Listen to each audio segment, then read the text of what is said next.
Assalamu alaikum, j'espère que vous allez bien. Le sourire ne coûte rien mais fait la joie de plus d'un. Le sourire ne dure qu'un instant mais son souvenir dure tout le temps.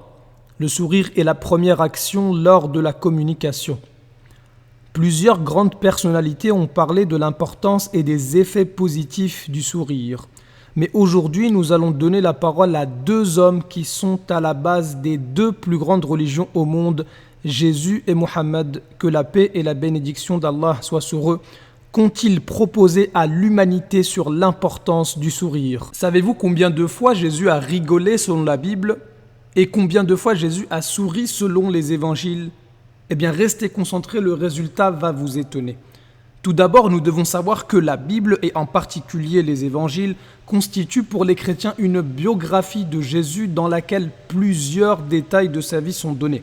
Par exemple, la Bible nous donne plusieurs informations concernant l'histoire de Jésus. La généalogie de Jésus, la naissance de Jésus, les disciples de Jésus, les miracles de Jésus, la mort de Jésus, la résurrection de Jésus.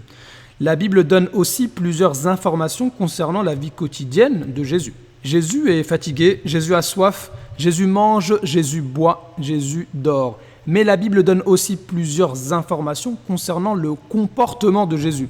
Jésus est ému de compassion, Jésus est en colère, Jésus fait preuve de miséricorde, Jésus fait preuve de violence, Jésus promet à certains le paradis, Jésus promet à d'autres l'enfer, Jésus fait des compliments, Jésus donne des avertissements, Jésus est heureux, Jésus est triste, Jésus est motivé, Jésus est lassé, Jésus garde le silence, Jésus crie. La question qu'on se pose est la suivante. Dans quel passage Jésus a-t-il rigolé? Dans quel livre est-il dit que Jésus a souri?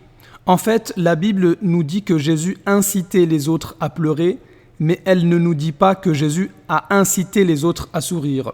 Saint Chrysostome, un des pères de l'Église, a dit « Souvenons-nous d'ailleurs qu'on vit bien souvent le Seigneur pleurer, mais qu'on ne le vit point rire une seule fois. » Il dit également ailleurs « Vous qui riez, dites-moi, où avez-vous vu que Jésus-Christ vous ait donné l'exemple? Nulle part. » La Bible qui dit que Jésus a crié ne nous dit pas que Jésus a rigolé. La Bible qui dit que Jésus a pleuré ne nous dit pas que Jésus a souri. La Bible nous parle du regard colérique et lassé de Jésus, mais ne nous parle jamais d'un sourire de Jésus. La Bible qui elle-même dit qu'il y a un temps pour pleurer et un temps pour rire a oublié de nous montrer Jésus en train de rire. La Bible qui est allée jusqu'à nous parler de la salive de Jésus a oublié de nous parler des lèvres de Jésus. Que dire maintenant du prophète Mohammed sallallahu alayhi wa sallam? Le Coran n'est pas un livre qui détaille les biographies des êtres humains. C'est plutôt un livre qui nous apprend à mieux connaître et adorer le Créateur de l'univers. Pour trouver une biographie du prophète Mohammed sallallahu alayhi wa sallam, on doit chercher dans la tradition transmise par ses compagnons. Et là, c'est totalement différent. Le prophète Mohammed sallallahu alayhi wa sallam considérait le sourire tellement important qu'il en a fait une bonne action. Il dit « Ne méprisez rien des bonnes actions, ne serait-ce que de rencontrer ton frère avec un visage souriant. » De même, il dit « Le fait que tu fasses un sourire en face de ton frère est une aumône. » Lui qui incitait les autres à sourire était le premier à le faire. Un des compagnons rapporte « Je n'ai vu personne sourire autant que le messager d'Allah ». Un autre compagnon rapporte « Depuis que j'ai embrassé l'islam, le messager d'Allah ne m'a jamais interdit d'entrer chez lui et il ne m'a jamais regardé sans sourire. » Un jour, un homme l'a attrapé violemment en lui demandant une aumône. Le prophète lui a donné une aumône avec pour supplément son sourire. La dernière fois que les musulmans ont vu le prophète, il était en train de sourire. Quelles sont les conclusions de toutes ces informations? Tout d'abord, la Bible rapporte beaucoup de détails et d'informations tels que le cri et les pleurs de Jésus, sans nous rapporter aucun rire ou sourire de Jésus. Le Jésus représenté par la Bible n'incite jamais ses disciples à sourire aux autres, contrairement à Mohammed sallallahu alayhi wa sallam qui a considéré le sourire comme une bonne action à ne pas négliger.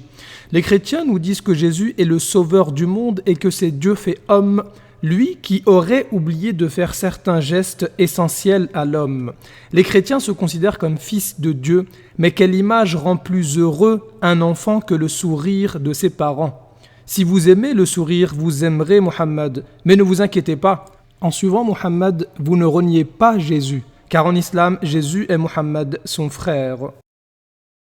وما أرسلناك إلا رحمة للعالمين